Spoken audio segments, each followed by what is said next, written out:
San Lucas capítulo 9, versículos 28 al 36. Leímos aquí el suceso conocido como la transfiguración.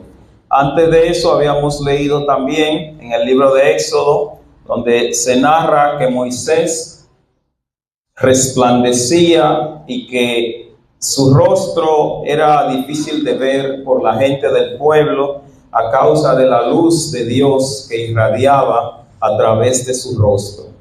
Ahora aquí en el Evangelio, si ustedes se fijan, es un texto que aparece después de la confesión de Pedro. Si ustedes miran el capítulo 9, el mismo versículo 18, allí Jesús pregunta: ¿quién dice la gente que soy?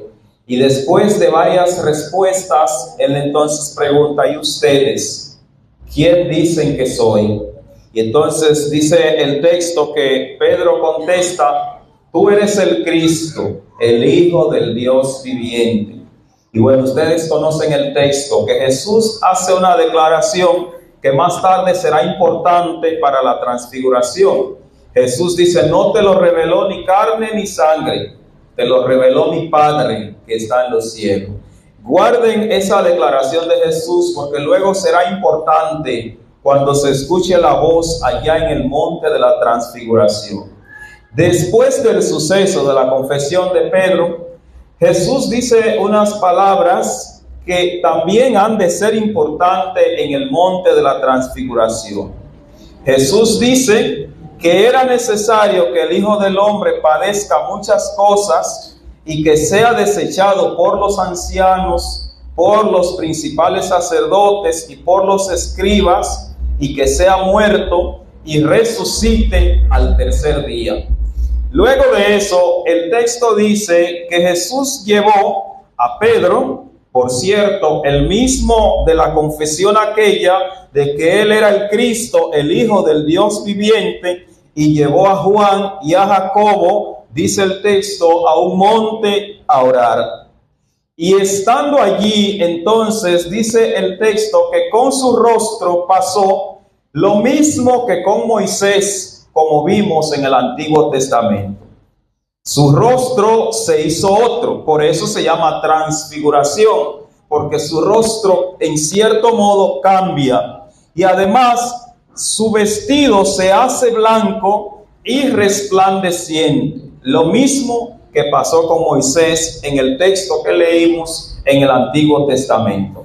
Ahora, dice el texto también que junto a Jesús llegaron Moisés y Elías, y estos les rodeaban, y oye de qué hablaban. De lo mismo que Jesús había dicho en el versículo 27, es decir, que es necesario que el hombre padezca muchas cosas. Dice aquí en el versículo 31, en el relato de la transfiguración, que hablaban de la partida de Jesús y que ya próximamente él debía ir a Jerusalén a cumplir lo que se había escrito sobre él.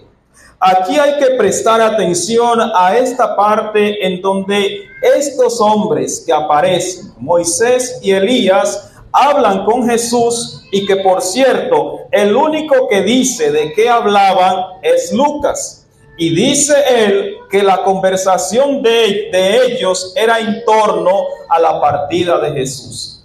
Tres aspectos que ver aquí. Primero, la presencia de Moisés aquí, que era por cierto aquel cuyo rostro resplandecía en el Antiguo Testamento, según vimos. La presencia de él aquí, de algún modo, representa y quiere decir que Jesús para nada está en contra de la ley de Moisés. Que lo que Moisés enseñó a Jesús no le era extraño.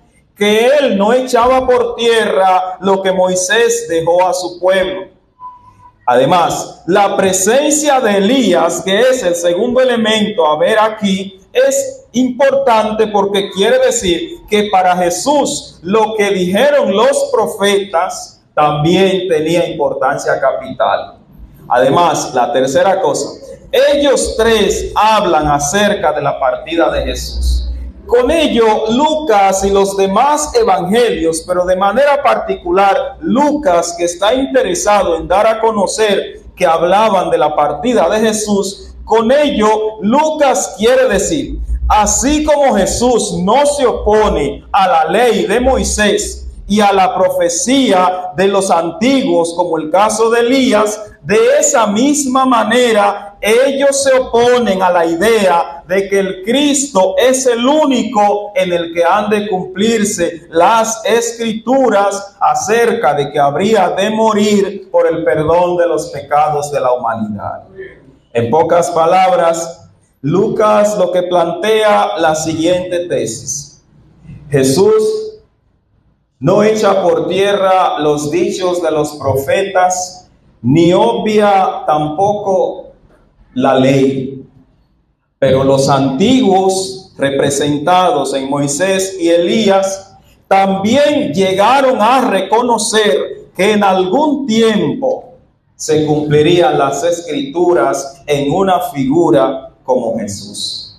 Ahora, en el texto se deja ver también un detalle importante. Recuerdan que Pedro dice, tú eres el Cristo, el Hijo del Dios viviente. Y Jesús dice, no te lo reveló ni carne ni sangre, más bien te lo reveló mi Padre que está en los cielos. Ahora, la voz que se escucha en el monte de la transfiguración dice, este es mi Hijo amado, a él escúchenle. Lo que el texto aquí quiere dejar dicho y quiere mostrar es que hay algún tipo de hilaridad entre la confesión de Pedro y lo que esta voz está diciendo. Y si ustedes recuerdan también, en el bautismo de Jesús, el mismo Lucas dice que después o mientras descendía el Espíritu en forma de paloma, también se escuchaba la voz que decía, tú eres mi Hijo amado en quien me complazco.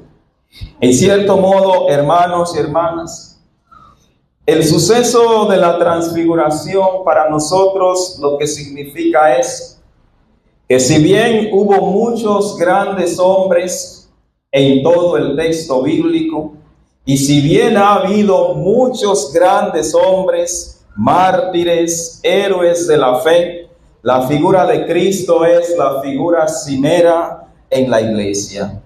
La figura de Cristo para nosotros es la figura que no se debe nunca sustituir por nada ni por nadie. El hecho de que Moisés y Elías estuvieran allí y Jesús colocado en el centro, en pocas palabras lo que significa es todos los caminos conducen a Jesús. Por eso nosotros más tarde leeremos aquello de que en ningún otro hay salvación, porque no hay otro nombre en el que podamos ser salvos. Porque para nosotros, hermanos y hermanas, para salvación, Cristo es el camino, como Él mismo más tarde habría de enseñar. Ahora, hermanos y hermanas, el texto también tiene una parte que nos llama la atención. Estos hombres están, en el caso de los tres que llevó Jesús, Pedro, Juan y Jacobo, están casi dormidos, mirando lo que está pasando allí. Y ellos, en cierta manera, piensan que están soñando, piensan que se trata de un sueño del que no deben despertar. Incluso el texto dice que aunque ellos estaban muertos por dormir, ellos quieren seguir insistiendo en ver aquello que están presenciando. Sin embargo, Jesús tiene otra opinión. Jesús dice no.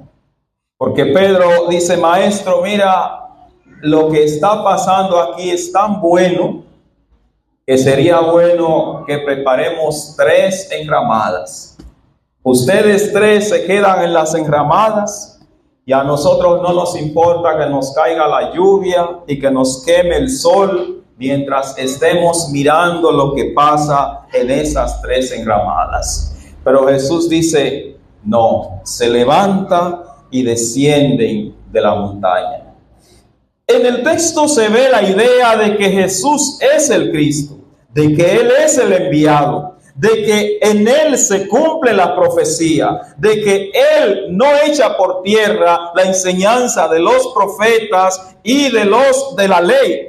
Pero también se quiere ver que Jesús es una figura de acción en todo el Nuevo Testamento. Es decir, lo que el texto muestra es que para Dios, quedarse sencillamente como espectadores, esa no es la clave. Para Dios es fundamental ser parte de la acción de construir el reino de Dios. O sea, Jesús lo que con esta actitud de levantarse y salir de allí, en cuanto se oye la voz y en cuanto se oye la propuesta de quedarse allí, al él levantarse, lo que él está diciendo es: ya está bueno para la enseñanza, ya ustedes entendieron lo que yo quería decirle, ya aprendieron sobre quién era Moisés, quién era Elías y mi relación con él. Ya están bastante instruidos. Ahora hay que levantarse y accionar conforme a lo que ustedes ya saben. En cierto modo, lo que Jesús está diciendo es que el accionar de la iglesia o la vida de la iglesia no se resume solamente o no consiste solamente en adquirir las enseñanzas y en mantenerse siempre en lo que nosotros llamamos la presencia de Dios. La actitud de la iglesia es más bien aprender de lo que el Señor quiere que sepamos, estar en la presencia de Dios, pero a la vez bajar de la montaña para tomar acción en el papel que nos corresponde en la sociedad. Si ustedes se fijan, hermanos y hermanas, al bajar de aquel lugar, Lucas trae la narrativa de un muchacho que ya ustedes conocen, que había padecido de todo a causa de situaciones aparentemente de epilepsia. Y cuando Jesús termina de bajar, los que se habían quedado allá abajo, Jesús encuentra que tienen el problema de que nada pueden hacer por aquel muchacho. Y uno entonces tiene que preguntarse, si se hubieran quedado allá arriba disfrutando de la presencia de Moisés y Elías y de Jesús transfigurado, ¿qué habría pasado con este muchacho y con el resto de los discípulos que quedaron abajo? ¿Qué habría pasado con ellos?